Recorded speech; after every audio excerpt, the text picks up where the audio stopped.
ജനപ്രതിനിധികളെ, വള്ളംകളി പ്രേമികളെ, തുഴച്ചിൽക്കാരെ, സുഹൃത്തുക്കളെ, വളരെ സന്തോഷകരമായി ഈ മുഹൂർത്തത്തിന് സാക്ഷ്യം വഹിക്കുക എന്ന് പറയുന്നത് അനിർവചനീയമായിട്ടുള്ള ഒരു നിമിഷമാണ്. ഇവിടെ എല്ലാവരും സൂചിപ്പിച്ചതുപോലെ നെഹ്റു ട്രോഫി എന്ന് പറയുന്നത് ജലമേളകളുടെ ഒളിമ്പിക്സ് ആണ്. കുട്ടനാടിൻ്റെ കായൽപ്പരപ്പിലെ ഒളിമ്പിക്സ് ആണ് നെഹ്റു ട്രോഫി ബോട്ട് റേസ്. ഈ വർഷം അത്യധികം വാശിയോടെയാണ് ഈ വള്ളംകളി എല്ലാ വർഷത്തെയും പോലെ അതിനേക്കാൾ കൂടുതൽ ഉപരിയായി നടക്കുന്നത് നമുക്കെല്ലാവർക്കും അറിയാം. കാരണം സമ്മാനത്തുക 5 ലക്ഷത്തിൽ നിന്നും 25 ലക്ഷം രൂപയാക്കി വർദ്ധിപ്പിച്ച ജലമേളയാണ് ഇത്. നമ്മുടെ തുഴച്ചിൽക്കാർക്ക് അതിന് വിപരീതമായി ഏറ്റവും കൂടുതൽ ബോണസ് നൽകിയ ഈ കളി തുഴച്ചിൽക്കാരുടെ കളിയാണ്. ഈ കളി എന്ന് പറയുന്നത്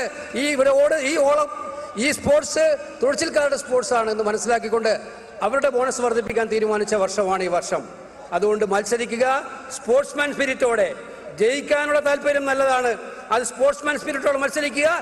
വരും വർഷങ്ങളിൽ ഈ ജലമേള കൂടുതൽ ഉയരങ്ങളിലേക്ക് പോകാനുള്ള നാന്ദി കുറിക്കേണ്ട ഒരു വള്ളംകളിയായി ഇത് മാറട്ടെ എന്ന് ആശംസിച്ചുകൊണ്ട് നമസ്കാരം. ജയ് ഹിന്ദ്.